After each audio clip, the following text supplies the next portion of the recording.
With his last known killing in October 1969, people still know very little about the murderer, including his name.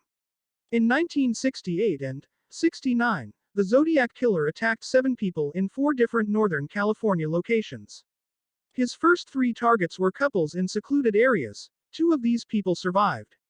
His last known victim was a taxi driver killed on October 11, 1969, in San Francisco. During and after his killing spree, Zodiac received attention and spread fear as he shared ciphers, letters, information and threats with authorities and the public. No murder has been officially linked to the Zodiac killer since October 1969, but the unsolved case continues to fascinate. Though the Zodiac killer may also be responsible for other crimes, there are the 5 murders and 2 attempted murders officially attributed to him. On December 20, 1968, in Benicia, California, 17-year-old David Faraday and 16-year-old Betty Lou Jensen were shot while parked on a lover's lane during their first date. Police initially had no idea a serial killer was responsible for these deaths. Therefore, the investigation followed more standard steps, such as checking out Jensen's ex-boyfriend. Jensen's best friend later told SF Weekly, "All the detectives thought it had to be because of drugs. They refused to hear anything else." Less than 7 months later, in the early morning hours of July 5, 1969, Darlene Ferrin, 22, and Mike Mageau, 19, were shot multiple times while sitting in Ferrin's car at the Blue Rock Springs Golf Club in Vallejo, California. Ferrin was killed, but Mageau survived the wounds to his jaw, shoulder and leg. Less than an hour following the attack, Zodiac phoned the Vallejo Police Department to report the crime. During the call, he stated, "I also killed those kids last year," a reference to Faraday and Jensen. On September 27, 1969, 22-year-old Cecilia Shepard and 20-year-old Brian Hartnell were having a picnic at Lake Berryessa in Napa County. They were approached by a man wearing a hood that bore a symbol of 2 intersecting lines in a circle. The man used a gun to threaten Shepard and Hartnell, tied them up, then stabbed the pair. Both Shepard and Hartnell were alive when help arrived. Shepard ended up succumbing to her wounds, but Hartnell recovered. On October 11, 1969, in San Francisco, Zodiac entered the cab of Paul Stein, 29, as a passenger. While in the taxi, Zodiac shot Stein in the head. Witnesses saw Stein's murder, so police were soon on the scene. The witnesses had described the murderer as white, around 25 to 30 years old, wearing glasses and sporting a crew cut. Police, who assumed the killing was a robbery, spotted a man matching this description, but a dispatcher had mistakenly told them the suspect was a black person. The man was allowed to leave, and the Zodiac killer was not caught.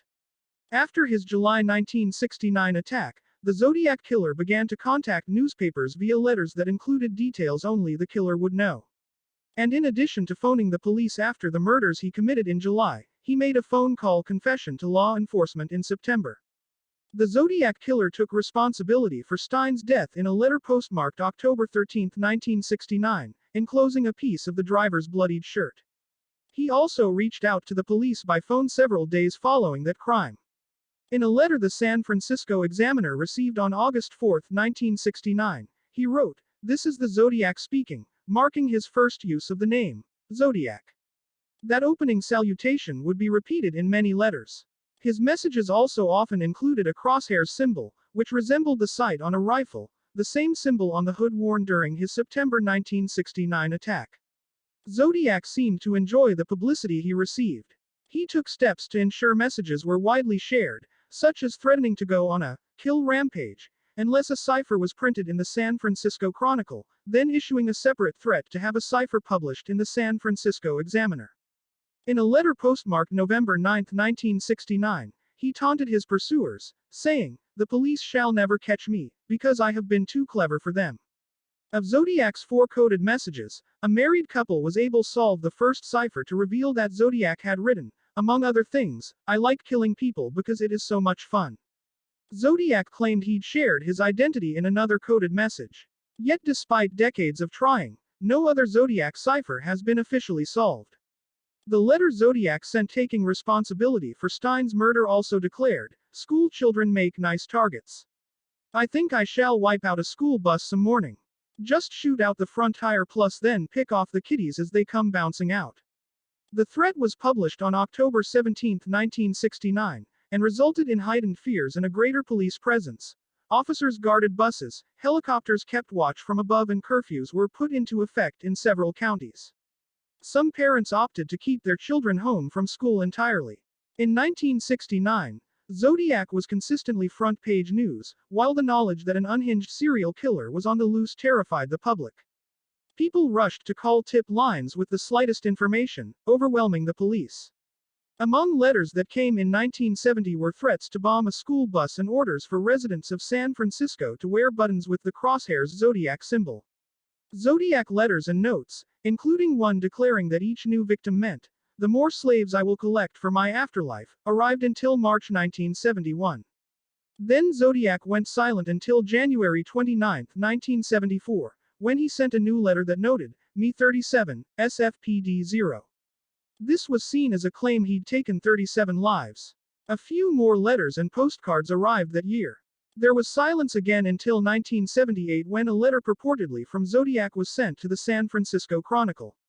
However, the legitimacy of the letter was questioned, as the handwriting and tone differed from earlier Zodiac communications. In addition, the discovery that year that a San Francisco detective had faked letters to the editor praising his own work on the case made some wonder if the detective had also falsified this Zodiac letter, something the detective and San Francisco police denied. The authenticity of the 1978 letter has not been confirmed. Though he'd claimed to be responsible for 37 deaths, no Zodiac victims have been discovered since 1969. Did he stop killing? Popular culture often depicts serial killers as operating under irresistible compulsions, but under certain circumstances, they can refrain from murder. The FBI's National Center for the Analysis of Violent Crime has noted that serial killers may stop if something changes in their lives. Perhaps coming so close to getting caught on the night of Stein's murder scared Zodiac onto a safer path. Another possibility is that the terror he fomented in the public served as a substitute for killing. In addition, simply growing older may dampen predatory impulses. A psychology professor who wrote a book about Zodiac has posited that the murderer may have recovered from dissociative identity disorder, otherwise known as multiple personalities. With recovery came an end to his desire to kill. It's also possible Zodiac stopped taking lives for a reason outside his control, such as institutionalization, incarceration, or his own death.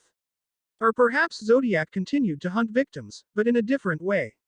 A letter postmarked November 12, 1969, had threatened, "I shall no longer announce to anyone when I commit my murders. They shall look like routine robberies, killings of anger, and few fake accidents, etc."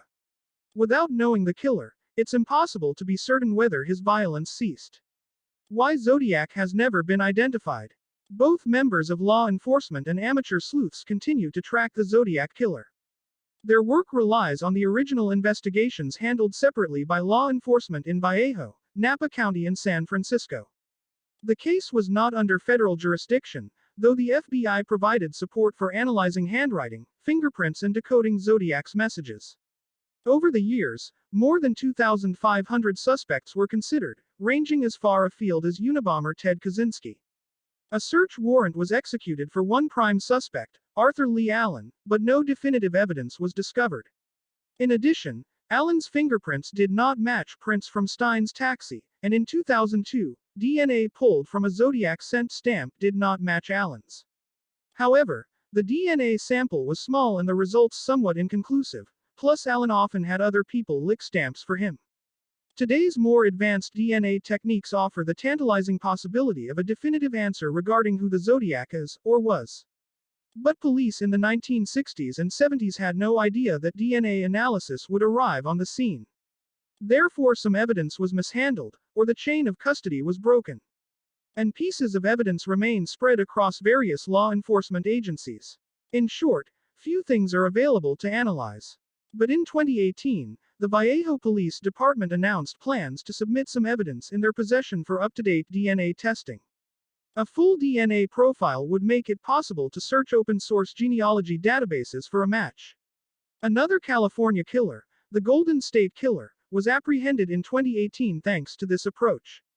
But in the case of the Zodiac, no results have been reported thus far. However, in 2020, 3 code breakers were able to solve one of Zodiac's ciphers, further providing evidence to help solve the identity of the killer.